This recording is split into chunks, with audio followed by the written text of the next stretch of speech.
Okay, just thought I'd put together a video on the SOFAR 2 Mqtt project. I couldn't find any information when I started that gave me a broad overview of what the whole thing was and what you needed and a demo on how it works.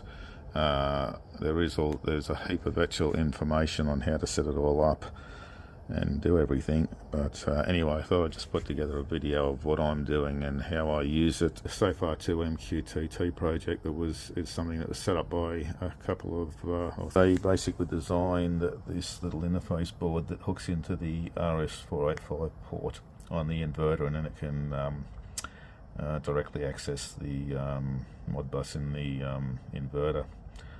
So you can build these yourself. The instructions are all online how to do them. Just needs an Arduino controller, little QLED and TTL for the RS485. There's a couple of different versions there. You can also buy them. One of the users on the SOFAR remote control and home integration page builds this really nice unit with an LCD display on it. Everything's built in. Also has a web interface for setting it all up.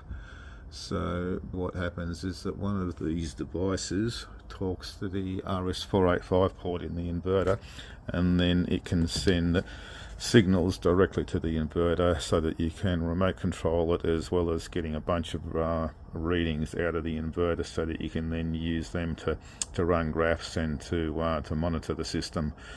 It's all done through a home control system, and the most popular one is Home Assistant, which I'm using on this old iPhone just so I can do the video with my good phone. It transmits all the data through MQTT on your home network into Home Assistant.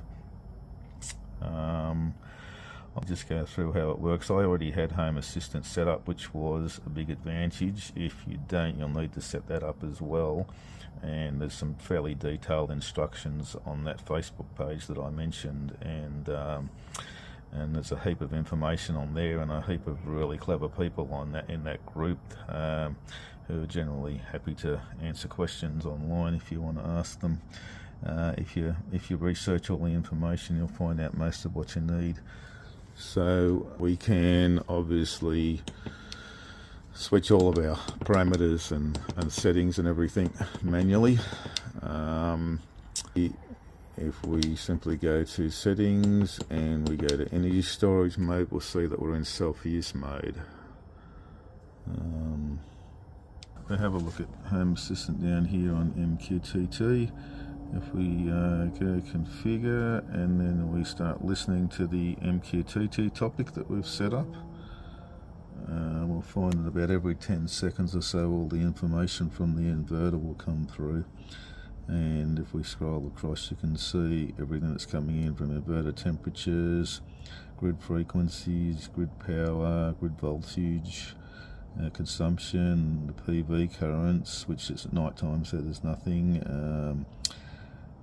Battery consumptions. Anyway, there's a couple of dozen parameters that feed through about every 10 seconds through Mqtt, and they're read by the Mqtt client in Home Assistant. So if we go back to Home Assistant and go back to our overview and our inverter, just set up a dashboard in Home Assistant which brings all that information in. I've also got a whole bunch of information coming in from clamp meters and various other sensors around the system, so I can obviously combine everything in Home Assistant to give me what I want. So we can get all this information in. We can put it into a graph. Anything we want to put into a graph, and this is a graph for the day. It's fairly combined, fairly tight on the phone, but this gives me a whole bunch of channels, and this is everything I've got at the moment, which is battery state of charge, the house loads, the PV, battery power, Tesla charge, the hot water, grid usage, and I can obviously play around with all of these. I can add whatever I like in and take out whatever I want. So back to our inverter control. Now, controlling the actual inverter, to start with, you've got your 4 main modes, which are self-use, time of use, timing mode and passive mode, and I believe there's also a battery shaving one if you've got updated firmware, which I haven't put in here. So you have 4 main modes, and I'll show you how they switch. So if we go back up to the inverter, here we are. If we go up to system settings, we go down to energy storage mode. You can see at the moment we're in a standard self-use mode, so the inverter is just looking after everything. So I'll just get out of that, come down here, I'll click it into passive mode because that's the other main mode that we would use. So if I click that into passive mode, come back up onto here, go to energy storage mode, you'll see that we've now switched our main function mode into passive. I can then go down to time of use mode, hit that, and come back up to our inverter. We're in time of use mode. So I'll go down into passive mode again, because passive mode is the one that you use to actually control everything. So once again, we're in passive mode. So if I go back to the main system menu in passive mode,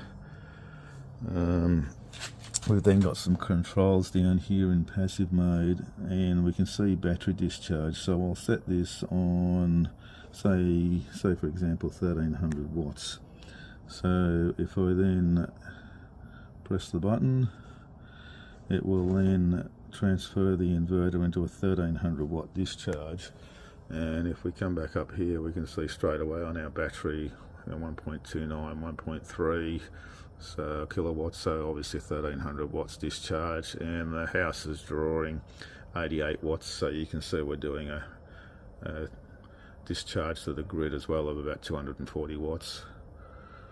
So I can change that wherever I want it. So let's just say go up to 2600 watts discharge, and we'll press that and bring this back up, and straight away we're up around 2600 watts discharge. This is obviously pretty useful if you've got time of day tariffs and you want to control your charging and discharge rates. So that's discharge the battery. If I wanted to charge the battery from the grid, as I said, if there was no sun and your solar wasn't working, I can basically just press the charge button. And if we come back up here, we'll see straight away